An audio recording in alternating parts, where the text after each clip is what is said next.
Hello, I'm Joel Goodwin. In March, I attended the London game show WASD. There was a good turnout for Thinky titles, so let me take you through all the games I poked and prodded at the show. Hackshot from Robot Dragon received a Dragneck New Voices puzzle grant last year. It's a hacking-themed game, but the mechanics are based on artillery games where you fire a ball at, well, whatever it is you need to fire a ball at in hack space. It burrows deep into the Thinky category because you have limited balls at your disposal and have to figure out how to use system controls, such as changing gravity, to make your hack shots count. I love the theming, but I'm not too proud to admit I found it tricky. The interface needed more refinement, but Hackshot is still in development. It's scheduled for release later this year. The good Mr. Matt Fuller reviewed the Entropy Centre for Thinky games last year. It's a lovely looking first-person puzzler from Stubby Games that gives you a gun that shoots science. Perhaps you think you've heard this story before. At WASD, I finally got a chance to look at it. The entropy gun reverses time, which means objects you carry from A to B can also be moved back from B to A hands-free. Being a narrative-driven game, there was more time devoted to atmosphere and sense of place over running from puzzle to puzzle, so I didn't get to see that much of where the gameplay goes. Also, I had a little trouble getting blocks to stop exactly where I wanted them, but perhaps I just needed more practice. Check out Matt's review for his more considered thoughts.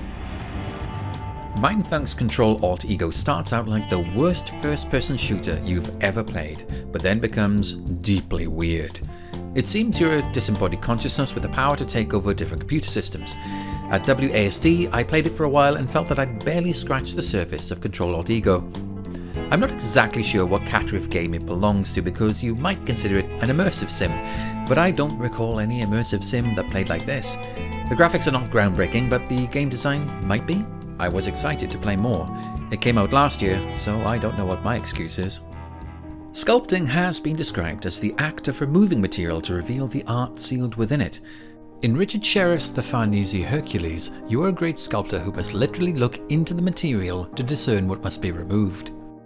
You point your gaze into a sculpture block, which will show you how many chunks along the line of your gaze are part of the final artwork. You'll have to use multiple viewpoints to isolate which bits to knock out. In essence, this is a relaxing Minesweeper type game where you're not doomed to restart if you chip a bit too much off the old block. It wasn't a difficult puzzler, more of a relaxing diversion. It's a shame it hasn't seen more players. Okay everyone, Paper Trail from Newfangled Games looks pretty good. To solve puzzles, you fold the game's space like paper, and it's two-sided paper.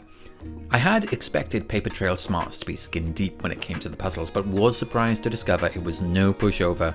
It also had optional collectibles if you didn't find the main game hard enough.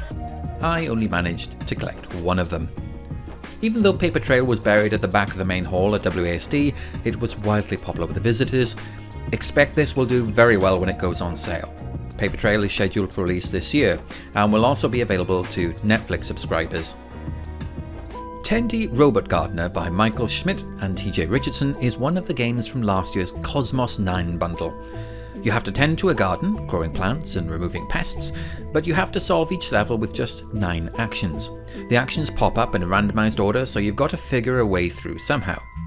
Perhaps WASD was not the right setting for Tendy, but I felt bamboozled by the randomness, as if solving each set piece was entirely dependent on dice rolls going my way. But Tendy players have informed me that the randomness does not render levels impossible, and I just need to spend more quality time with it. Still in development, Star Stuff is a puzzle game with a heavy programming aspect from Animo Games. It's more sophisticated than you might think, and you'll have to get through the tutorials to get to the good stuff. I mean the Star Stuff. To reach your goal, you have to use blocks to activate switches and jump pads, but you won't be able to do it alone. You'll need little robot helpers to get you there who demand very clear instructions. Occasionally, you'll feel under pressure to get in place before a robot reaches the next instruction checkpoint. The tutorials all float in space like recent released remote planets, and I assumed all of the real levels would be the same. Not so. After the tutorial, it gets a little open world as you wander about a factory solving puzzles at your leisure. Intriguing stuff. I mean Star Stuff. Terra Nil from Free Lives is pitched as a reverse city builder where the player breathes life into a dead wasteland using terraforming machines. It was released just a few days before WASD, Terra Nil's lovely visuals beguiled me and I sat down with no preconceptions. First, you detoxify the land, then you sprinkle in the magic of nature-making machines. The different biomes will develop depending on what you do. Marshland can only be created next to rivers. Burning shrubland will leave behind fertile ground upon which you can grow a forest. I needed more practice to improve my terraforming skills, but my WASD session felt somewhat grindy rather than difficult, as meeting goals such as create X amount of forest ended up as a long sequence of gentle nudges.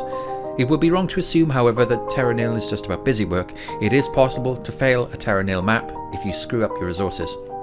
Terra Nil is available for PC and if you have a Netflix account or mobile. I didn't play Akurra at WASD, but I didn't need to. What I was looking for was an excuse to wax lyrical about Akurra again. See, I'm really looking forward to Jason Newman and Craig Culver's amazing Zelda-esque open-world puzzler. I played the demo a few years ago and was completely sucked in. It starts off with simple block-pushing puzzles, but it's full of secrets and optional puzzles that demand to be solved. Places that seem impossible to reach, structures that have no apparent purpose, and a turtle that carries you to remote islands. They say it's coming out this year. I can't wait. How to Say Goodbye was published last year by RT France. The puzzle protagonist has died and is now stuck somewhere else. He starts out near a car crash but has no ability to walk. Instead, the floor is composed of strips that you move like conveyor belts. Soon he meets up with his late brother and the two find themselves trying to get out of an airport departure lounge. Where they go after that, I cannot say. It seemed like a very chill game. First-person puzzler Viewfinder was the most technically impressive Thinky game on the WASD floor, hands down. The big gimmick? The player can transform photographs into three-dimensional projections, printing them directly into the environment anywhere they want. Sure, it's fun when you get to explore inside a pencil drawing, but the truly amazing bit is when you get to take your own pictures and drop them wherever you like. It's breathtaking. But where are the puzzles? Sometimes you'll use those photos to create a bridge to somewhere you can't reach. Other times you'll need to extract something from inside the photos. It makes for messy puzzle solving in the best way. Viewfinder is scheduled for release this year. Get in the queue now. Have you played Sokobond? I have. I first played it at EGX 2012. It's a Sokobond in which you build molecules within increasingly difficult constraints. Have you played Cosmic Express? I have. I played it on the train in 2017, a track placement game where cosmic trains must pick up and deposit passengers in just the right order. It's one of my favourite puzzle games of all time in all cosmoses. Now, the very first game I encountered after walking through the hallowed gates of WASD was a mashup of these two games, Sokobond Express by Jose Hernandez. Originally put out as a free online game called Subatomic Wire in 2020, it is now being coaxed into a commercial release published through Drachneck and Friends. I caught up with Alan Hazelden, the co-creator of Sokobond, the designer of Cosmic Express, and super honcho of Drachneck and Friends, and asked him how this came about. So I previously made two games, Sokobond and Cosmic Express, and then a few years back somebody just made a small game, posted it on itch, that was riffing off those two games, and I saw it and I was like, wow, I really wish I'd had this idea. This comes together really well. So I reached out to him, to Jose, and was like, this is really cool. Do you have interest in making a larger version of this? And he was like, well, I thought about it, but I don't know if I could justify spending the time on it. So, okay, how about if I give you some money to work on it longer? So Jose is the solo dev on the project, and then Drachneck and Friends is publishing it, and I'm giving creative direction and feedback on the project. So how has it been going at WASD? Good. I'm mostly here to get playtest feedback and getting a lot of that. We saw some issues yesterday. It was like, okay, the onboarding isn't perfect. So after yesterday, we decided to make some tweaks. Today we found those tweaks are bad. They're making it harder rather than easier. So tomorrow we'll have to revert those. Drachneck and Friends organised the Drachneck New Voices Puzzle Grant last year, which provided funding for developers from traditionally underrepresented groups. I asked Hazelden if he would be running it again this year. TBD. I would like to run it again. We're still figuring out exactly how to structure it, but I was really happy with the game for last year. I definitely want to run it again. If it happens again, it would be later in the year than it was last year. Drachneck and Friends recently published the first DLC for Corey Martin's delightfully tough Bonfire Peaks, Lost Memories Part 1. How has it been received? The people who are playing it are loving it, which is all you really want. Obviously, we still have parts 2 and 3 to finish and release, but like there's some really great puzzles in there that we had to cut from the main game that I'm really glad are now out in the world. That's all from the show.